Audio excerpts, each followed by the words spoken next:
Hello plus 2 class, welcome again to A to Z education.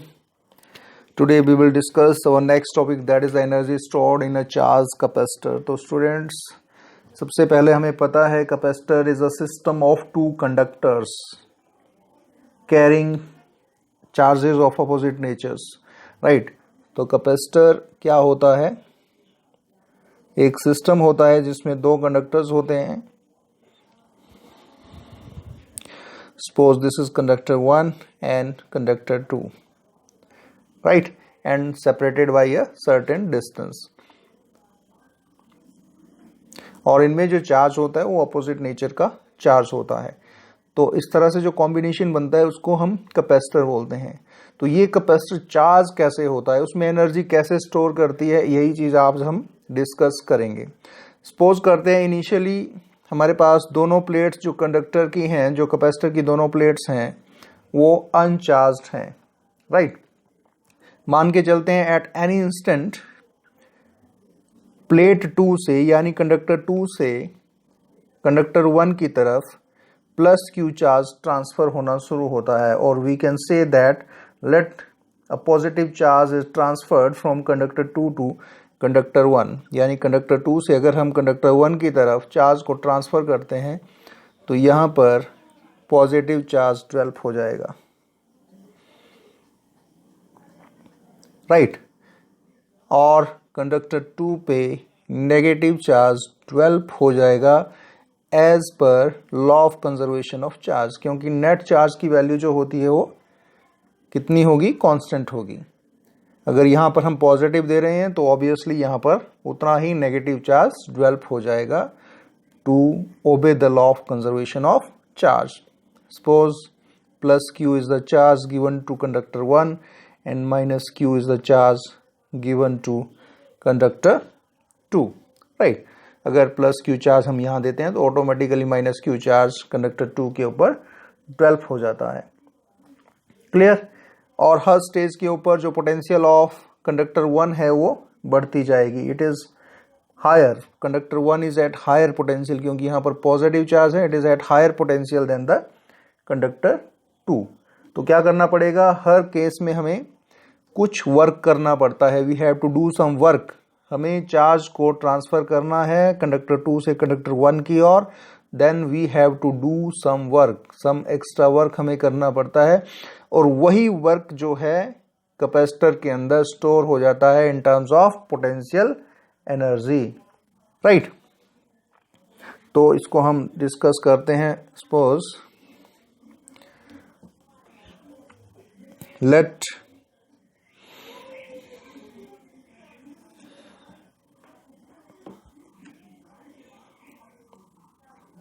One and 2 be the two conductors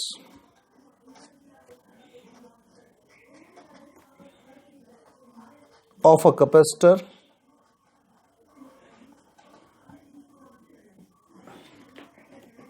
separated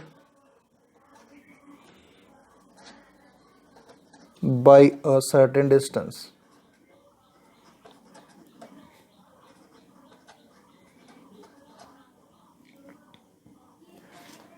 Clear. Let initially conductor 1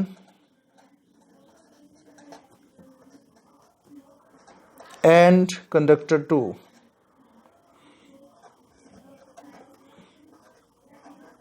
are uncharged. हमने assume कर लिया कि conductor 1 और conductor 2 initially uncharged हैं. अब हम positive charge को transfer करेंगे from conductor 2 to conductor 1. Let positive charge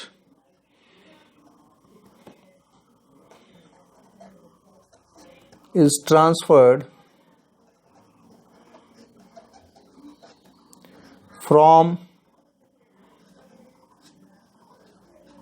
conductor 2 to conductor 1, right? Then conductor 1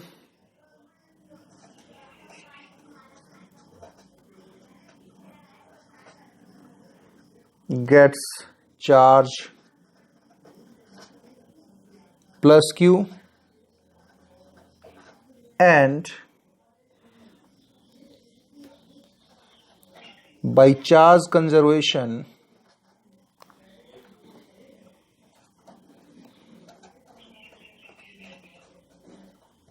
conductor 2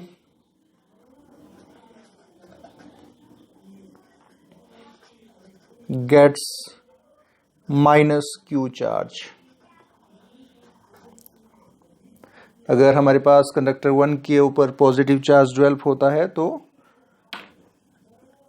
1 के ऊपर पॉजिटिव, तो 2 के ऊपर नेगेटिव चार्ज डेवलप हो जाता है, राइट। और हर स्टेज के ऊपर हमें क्या करना पड़ रहा है, कुछ काम करना पड़ रहा है। अब देखिए, जब इस तरह से चार्ज डेवलप हो जाता है तो इसकी अपनी एक फील्ड डेवलप हो जाती है from positive to negative, that is the direction of electric field. यहां पर इसने अपनी एक इलेक्ट्रिक फील्ड भी जनरेट कर ली, दैट इज E। अब हर स्टेज के ऊपर जब हम चार्ज को माइनस Q से या कंडक्टर 2 से कंडक्टर 1 की तरफ ट्रांसफर करते हैं तो हमें कुछ काम करना पड़ता है, we have to do some work, clear. At every stage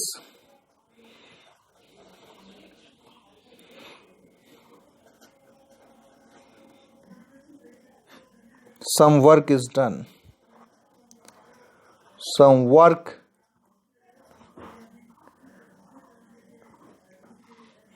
is done which is stored as potential energy in the capacitor। जो पोटेंशियल एनर्जी की फॉर्म में स्टोर हो जाएगा कैपेसिटर के अंदर, क्लियर। अब मान के चलते हैं कि किसी इंस्टेंट ऑफ टाइम के ऊपर हमारे पास जो चार्ज है दैट इज Q है on the plates of capacitor. Let Q be the charge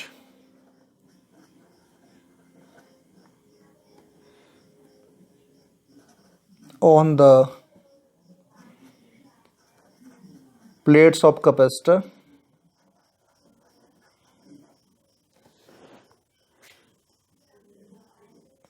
then potential difference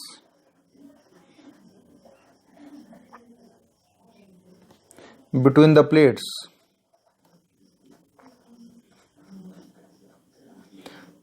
तो इसके बीच में पोटेंशियल डिफरेंस कितनी होगी हमारे पास, V is equal to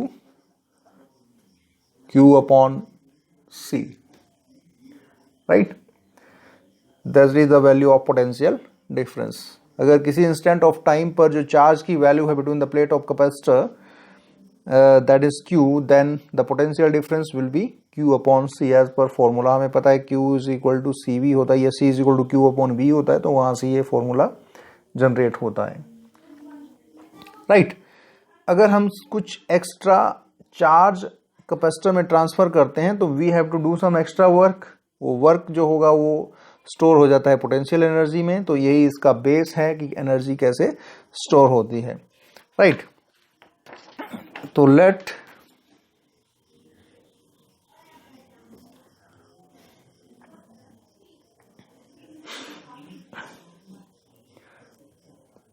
if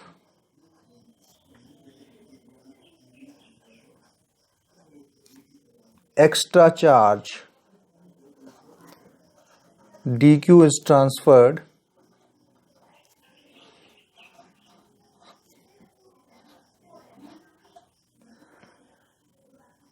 from conductor 1 to conductor 2,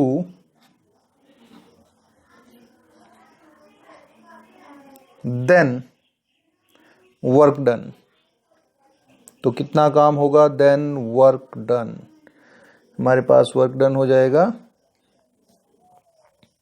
dw, right. और वर्क डन का फॉर्मूला होता है potential into charge, v into dq। Potential into charge is equal to work done. हमने पोटेंशियल का फॉर्मूला पढ़ा हुआ है, बिकॉज पोटेंशियल होता है वर्क अपॉन चार्ज। तो अगर मेरे को वर्क डन निकालना है तो मैं v इंटू डी क्यू कर सकता हूँ, या इसको मैं लिख सकता हूँ and implies Q C into D Q. अब इनिशियली हमारे पास कंडक्टर जो कैपेसिटर है वो अनचार्ज्ड है और उसको हमने फुली चार्ज करना है। तो हम टोटल वर्क डन कैसे निकाल सकते हैं, हमें बहुत सारा चार्ज उसमें ट्रांसफ़र करना पड़ेगा ताकि वो फुली चार्ज हो जाए। तो हम टोटल वर्क कैसे निकालोगे, then the total work done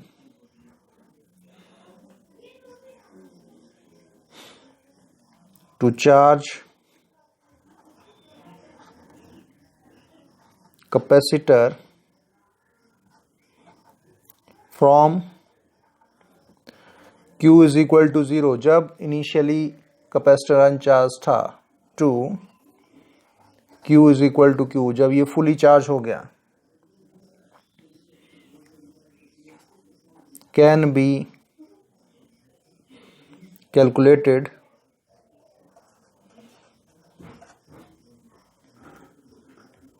to integrate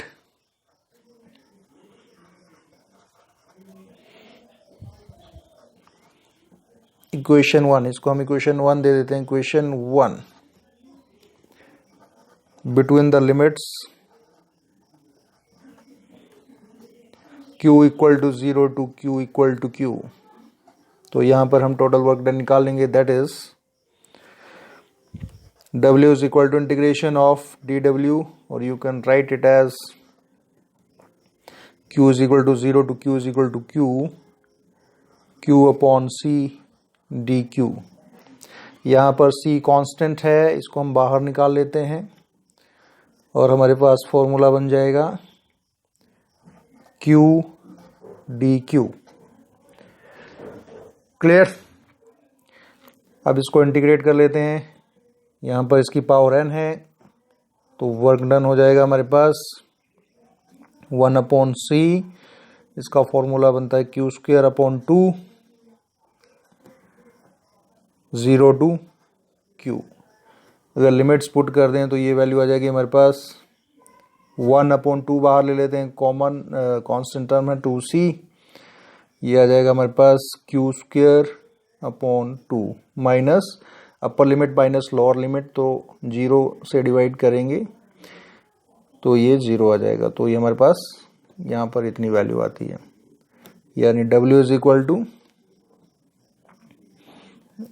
हाँ ये ख़त्म हो जाएगा, 2 बाहर ले लिया हमने, ये आ जाएगा हमारे पास Q square upon 2c, right.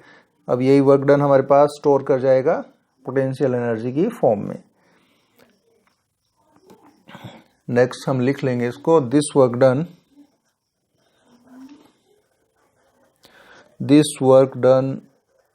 Is stored as potential energy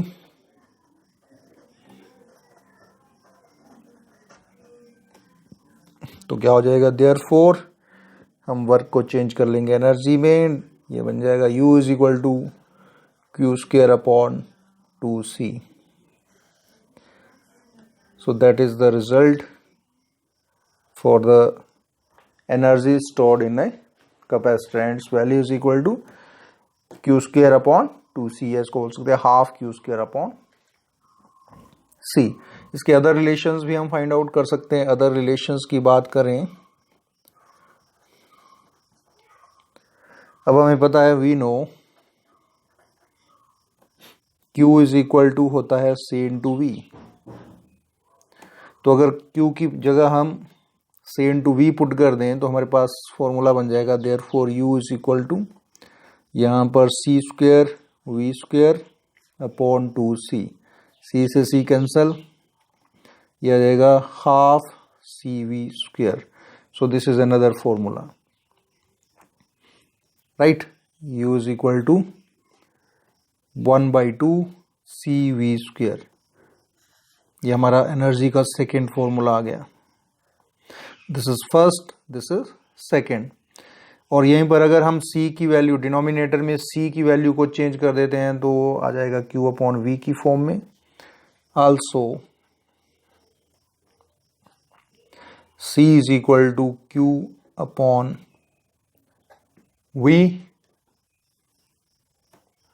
right. तो ये हमारे पास बन जाएगा, therefore U is equal to Q square हमारे पास ऑलरेडी है, Q स्क्वायर अपॉन 2c, 2 और c की जगह पुट कर देंगे हम q upon v, right. q से q कैंसल, c हमारा sorry q upon v, it's q upon v, q चला जाएगा, v चला जाएगा ऊपर, तो ये बन जाएगा हमारे पास therefore u is equal to half q v. तो ये हमारे पास तीसरा फॉर्मूला बन जाता है. तो सिचुएशन के अकॉर्डिंगली हम इन फॉर्मूलाज को यूज़ करते हैं. अगर हमारे पास Q और C की वैल्यूज़ दी हुई है तो हम फॉर्मूला नंबर 1 यूज़ करेंगे, half Q square upon C. अगर हमारे पास कैपेसिटेंस और पोटेंशियल की वैल्यू दी है तो हम सेकंड फॉर्मूला यूज़ करेंगे, हाफ CV स्क्वायर. और अगर हमारे पास Q और V की वैल्यू है तो हम थर्ड फॉर्मूला यूज़ करेंगे, U is equal to half QV. Clear? So that is the expression for the charge or energy stored in a capacitor. Clear? अब अगर कैपेसिटर्स हमारे पास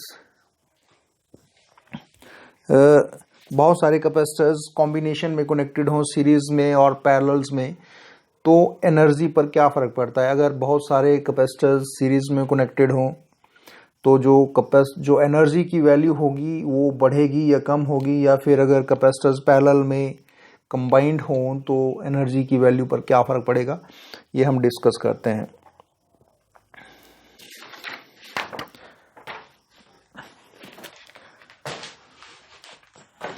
सो total energy stored, first we have total energy stored in a series combination.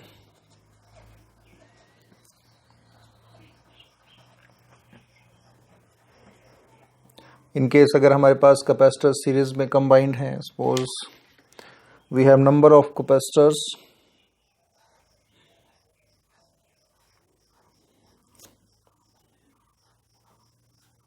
इस तरह से capacitor जो हैं वो series में कंबाइंड हैं, right. Having capacitance C1, C2, C3, then last तक Cn तक हम जाते हैं. तो एनर्जी पर क्या फ़र्क पड़ेगा, एनर्जी की वैल्यू कितनी होगी, तो हमें पता है, वी नो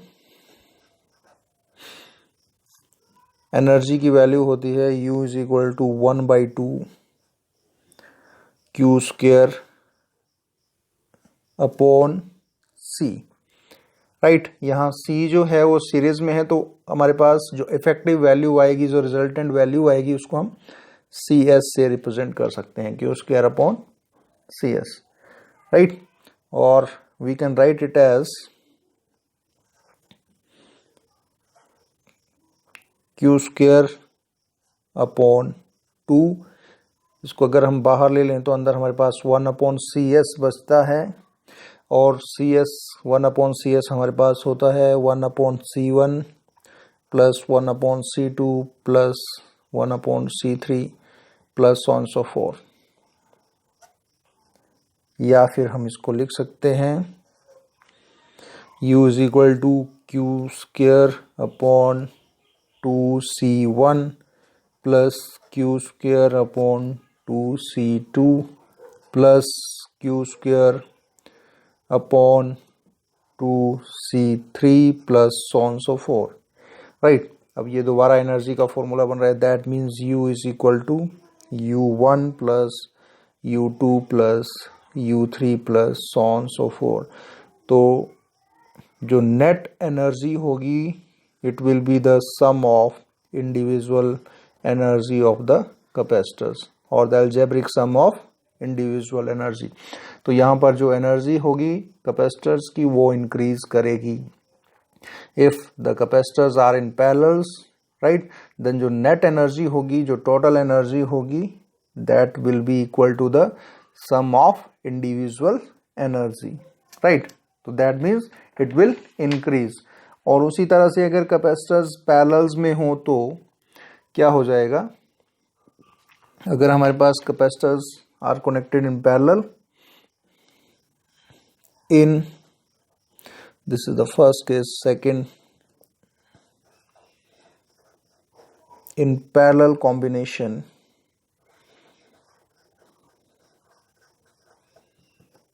of capacitor, यहाँ पर एक चीज ध्यान रखनी है, जब सीरीज में होते हैं तो चार्ज कांस्टेंट रहता है, चार्ज रिमेन कांस्टेंट, ये ऑलरेडी हमने डिस्कस किया हुआ है। तो यहाँ पर Q की वैल्यू हमने चेंज नहीं की है, क्यों कांस्टेंट बाहर आया है, क्योंकि Q जो है वो कांस्टेंट है। और पैरेलल कॉम्बिनेशंस में हमारे पास पोटेंशियल कांस्टेंट रहती है, सेम रहती है। Clear? Here potential difference across each capacitor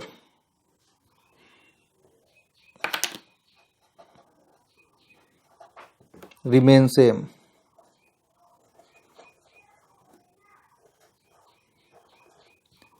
यहाँ हर कैपेसिटर के अक्रॉस पोटेंशियल डिफरेंस सेम होगी। अगर हमारे पास there are number of capacitors connected parallels, right, इस तरह से, and so on so forth. बहुत सारे कैपेसिटर्स और भी हमारे पास कनेक्टेड हैं।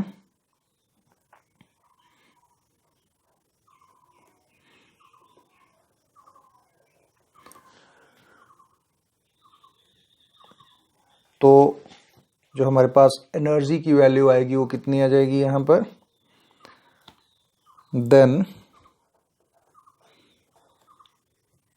U इज इक्वल टू, अब हमारे पास पोटेंशियल दी हुई है चार्ज और साथ में कैपेसिटेंस दी हुई है, तो हमारे पास फॉर्मूला बन जाएगा U is equal to half C। अब पैरेलल्स में है तो इसको मैं CP लिखूंगा, V स्क्वायर, ये फॉर्मूला हम यूज करेंगे।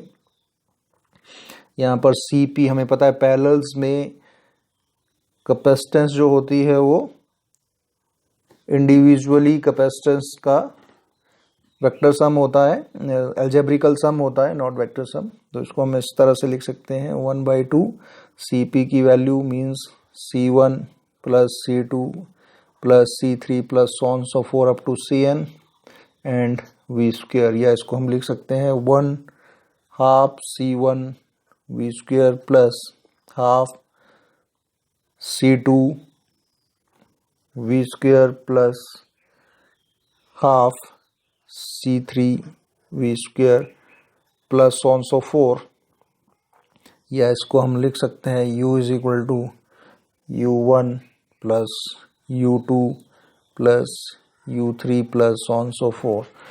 तो यहाँ से भी हम कंक्लूड कर सकते हैं कि जो एनर्जी है वो अलजेब्रिकली ऐड हो रही है पैरेलल कॉम्बिनेशन के अंदर भी, राइट।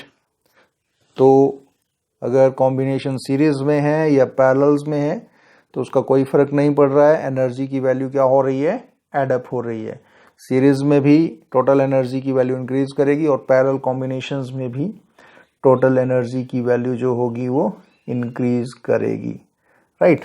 तो मोड ऑफ कॉम्बिनेशन इसमें जो भी हो, चाहे पैरेलल हो चाहे सीरीज हो, द टोटल एनर्जी जो होगी that will be equal to the sum of energy of individual capacitors.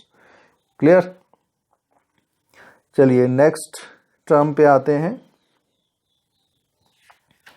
Next हम डिस्कस करेंगे एनर्जी डेंसिटी को। Next term we have is the energy density.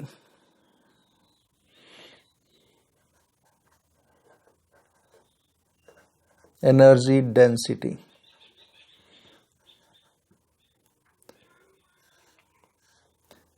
Energy density is again important term, और ये होता है हमारे पास total energy stored per unit volume. It is defined as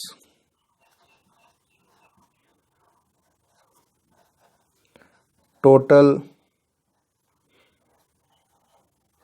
energy stored per unit volume. तो इसको हम कैसे लिख सकते हैं? सपोज स्मॉल यू से रिप्रेजेंट करते हैं, तो हमारे पास फॉर्मूला बन जाता है total energy upon volume, volume V, right? या टोटल एनर्जी का फॉर्मूला हमारे पास अभी हमने पढ़ा, इसको half CV² upon volume V। This is the volume. यहाँ पर V is the potential and here V is the volume, ये याद रखना है आपने। अब हमें पता है वी नो C, हमारे पास C का फॉर्मूला होता है, पैरेलल कैपेसिटर की बात करें तो हमारे पास epsilon not A upon D, और V होता है हमारे पास electric field into distance of separation D। तो अगर ये वैल्यू हमारे पास होंगी तो हम क्या लिख सकते हैं?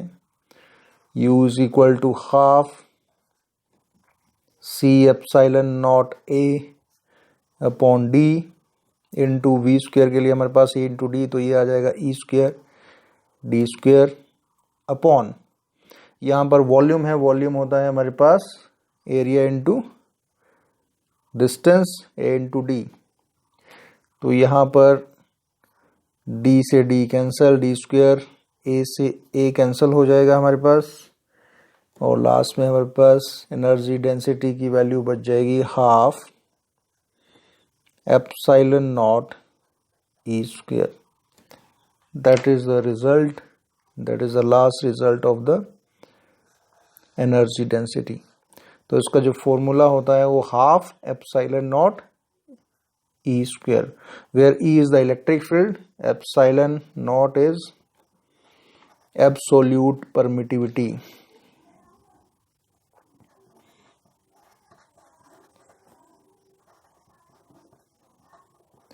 Permittivity of free space. Clear?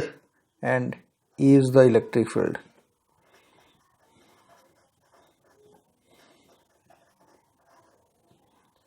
So that is the energy density, total energy stored per unit volume. Clear students? So I hope you all understand these topics. Thank you.